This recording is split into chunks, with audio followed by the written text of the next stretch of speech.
So A is equal to log I naught by I is equal to EP into C. Fine, जो आपने पिछले वाले video में देखा था कि ये एब्जॉर्बेंस हमें किसके बराबर निकलता है, एप्सिलॉन बी इंटू सी। नाउ अब हम इसको प्लॉट करते हैं, ठीक है। इस वाले वीडियो में देखते हैं, प्लॉट करते हैं इस इक्वेशन को, ठीक है। See, if you plot a graph between this A versus C, ठीक है।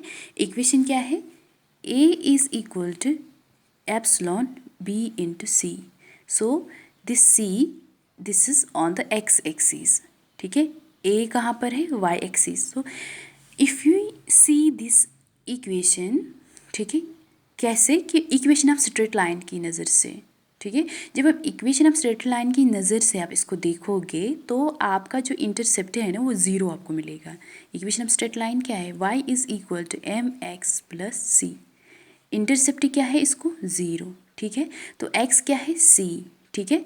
तो स्लोप क्या है, m है स्लोप, स्लोप है e और b, ठीक है। देखो कंसंट्रेशन यहाँ से a यहाँ से, तो आपको इक्वेशन ऑफ स्ट्रेट लाइन मिलती है और आपको ये ऑरिजिन से पास हो जाता है क्योंकि आपका इंटरसेप्ट ज़ीरो है, तो आपको ये बिल्कुल ऐसे स्ट्रेट लाइन मिलती है। So we can see increasing the concentration of the solution absorbance always increases. तो यहाँ ज़ीरो पर ज़ीरो, वन पर अगर वन करोगे इधर, वन पर वन, ठीक है, टू पर टू, ऐसे, ठीक है। तो ऐसे ये इंक्रीज होता है with increase the concentration of the solution. और फ्रॉम दिस इक्वेशन आपको, आप स्लोप यहाँ निकालते हो बाय द tan थीटा, आपको स्लोप मिल सकता है क्या, उससे आप क्या निकाल सकते हो, एप्सिलॉन बी और बी बी, यानी एप्सिलॉन क्या है, मोलर एक्सटिंक्शन कोएफिशिएंट और एब्जॉर्प्शन कोएफिशिएंट, और B that's the path length. तो स्लोप से आप क्या निकालते हो, ई एंड बी। एक और अल्टरनेटिव है कि आपका ए है ना और टी, ए और टी में क्या रिलेशनशिप है, this T is equal to I by I naught. A किसके बराबर होता है, ए होता है बराबर, आपको याद होगा lawn I not by I, ठीक है। टी है आई बाई आई नॉट। अगर आप इन दोनों का रिलेशनशिप निकालते हो तो आपको सीधे निकालते हैं A is equal to minus log T और T is equal to 10 power A minus A. So simply we can say T and A are inversely related. Absorbance ज़्यादा होगा, ट्रांसमिट कम होगा, ट्रांसमिट ज़्यादा होगा, एब्जॉर्बेंस कम होगा, ठीक है। अब यहाँ देखो, आप बिल्कुल आपको concentration versus transmittance graph plot करना है, ठीक है। तो कंसंट्रेशन ज़ीरो जब है, आप ही बताओ, जब कंसंट्रेशन ज़ीरो है ट्रांसमिटेंस होगा 100%।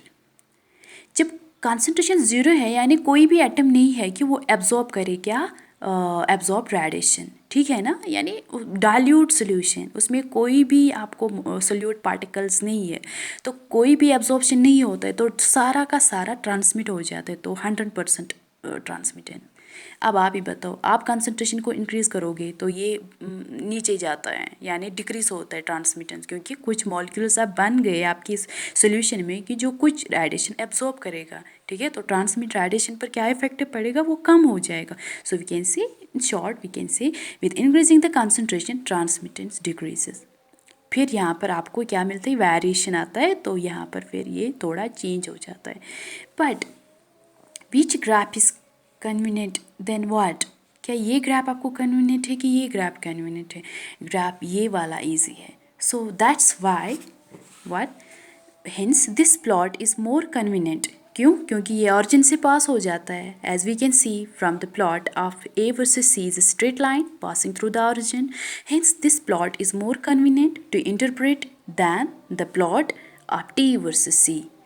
So, the modern spectrophotometers are therefore calibrated to read absorbance, although it is a transmitted light which is actually measured by the instrument. Although ये ट्रांसमिटेड लाइट है जो इंस्ट्रूमेंट मेजर करता है, but उसको दो modes होते हैं, ए मोड और टी मोड, ठीक है। तो हम प्रेफर करते हैं उसको ए मोड रखें। क्यों, क्योंकि हमारा जो ग्राफ मिलता है वो कन्वीनियंट मिलता है, किस केस में, सिर्फ इस वाले केस में। फाइन, तो ये इसके साथ आपको ऐड करना था। नब आपको A limitation of Beer Lambert law देखते हैं, ठीक है। So Beer Lambert law is not obeyed if the radiation used is not monochromatic, ठीक है। तब ये फेल्ड होता है जब आप मोनोक्रोमेटिक लाइट को यूज़ नहीं, यानी मोनोक्रोमेटिक लाइट का यूज़ होना बहुत ज़रूरी है किसमें, बेयर-लैम्बर्ट लॉ में। तब इसमें कोई भी वेरिएशन नहीं आ जाती है। दूसरी लिमिटेशन क्या है, the law governs the absorption behaviour of dilute solutions only, ठीक है। तो इसमें ये डाइल्यूट सॉल्यूशन के लिए से गवर्न होता है, ठीक है, क्योंकि at high solute concentration the ions of A solute if it is an electrolyte और क्लोज इनफ टू डिस्टर्ब, ये खुद देख लेना इसको स्क्रीनशॉट उठा के, ठीक है। तो बट लिमिटेशन क्या है, द लॉ, इसका रीज़न भी मैंने लिख के रखा है, वो आप स्क्रीनशॉट उठा के इसको समझ लेना, ठीक है। तो आप इसको यानी एट हायर कंसंट्रेशन, देखो इसमें क्या हो जाता है, ये नॉर्मल वे था, ठीक है, ए वर्सेस सी, बट जब आप कंसंट्रेशन को इंक्रीज़ करते हो आपका ग्राफ बहुत इंक्रीज़ करते हो, ठीक है, तो तब आपका वेरिएशन आ जाता है, तब ग्राफ आपको ऐसे चला जाता है, ठीक है, यानी deviation from the Beer Lambert law, ठीक है। एक और है कि इस हायर कंसंट्रेशन पर रिफ्रैक्टिव इंडेक्स जो है ना, वो भी क्या होता है, वो चेंज हो जाता है इन हायर कंसंट्रेशन, ये भी आपको याद रखना है। सो थर्ड लिमिटेशन क्या है कि the temperature of the solution should not be allowed to vary to a large extent. क्यों? क्योंकि इसमें भी आप अगर आप देखोगे हायर टेम्परेचर पर, this is because the intensity, this is because the increase in temperature has a bathochromic effect as on ions in solution, that is the absorption bands shifts towards higher longer or higher wavelength, ठीक है। ये bathochromic shift हमें आगे पढ़ना है, ठीक है, don't worry for about it. अगर कोई ज़्यादा इंटरेस्ट है वो इसको खुद देख ले, क्योंकि ये हमें स्पेक्ट्रोस्कोपी में एक्सप्लेन करना है, ठीक है।